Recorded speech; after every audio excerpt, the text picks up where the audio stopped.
তো তুই আমি আগে কখনো দেখেছিস? বলছে হ্যাঁ, এই পথ দিয়ে তুই প্রত্যেকদিন বেরিয়ে চলে যাও, তালপাতার পুঁথি স্বরের কলম কালির দোয়াত হাতে নিয়ে আমি তোমায় দেখেছি।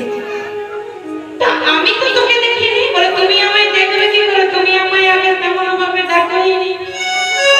তুমি কি আমায় সেরকম ভাবে ডেকেছো? আজ যখন এত জোর করে ডাকলে তাই আমি এলাম। বলে আচ্ছা, তোর নাম